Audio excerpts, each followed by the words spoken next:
people that was sort of an opponent, kind of, another transpersonal theorist, was Michael Washburn. So I'm going to quickly turn to your second handout here, and I'll quickly go through this.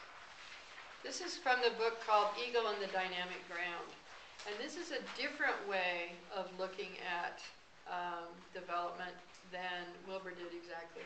Wilber's view is kind of the way he talked about it in integral psychology. He gave the metaphor of a ladder, and that we're climbing up this ladder of development, different stages of consciousness, just different levels of development, and we're the climber.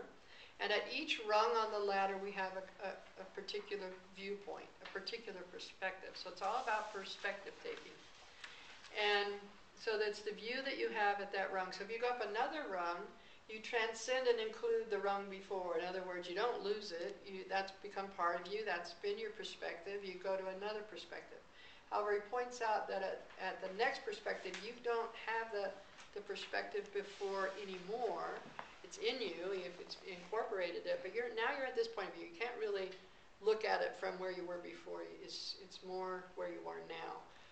But many people talk to you about how rigid that kind of metaphor was. You know, like, you mean you can't, it's so rigid to go 1, 2, 3, 4, so linear. And really, we don't develop that way. We have lots of backslides, and we go back and revisit things. And so then you use language like waves and streams and other language. But I think the latter metaphor is kind of helps you see. So just recognizing that we do revisit things and reincorporate things.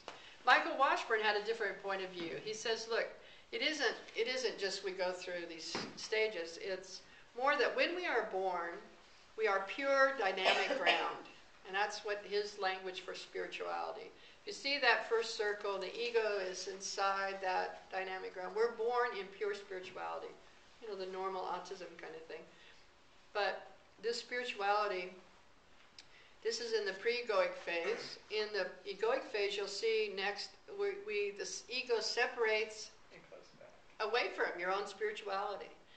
And in fact, represses spirituality, or spirituality, in the sense of being pure spirituality.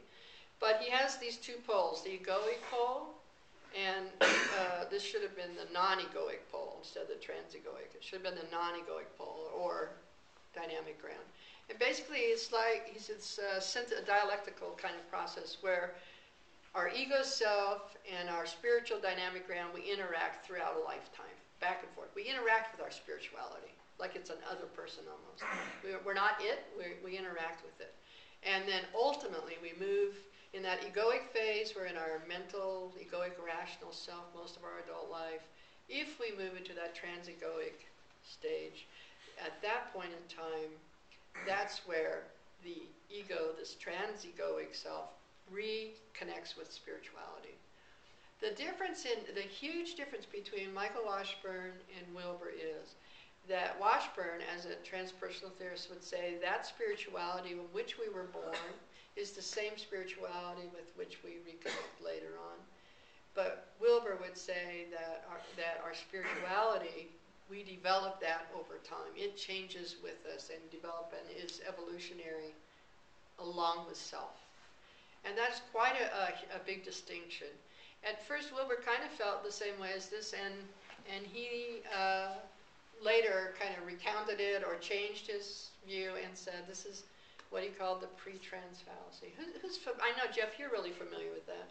Could you quickly tell the group what pre-trans fallacy is? Yeah.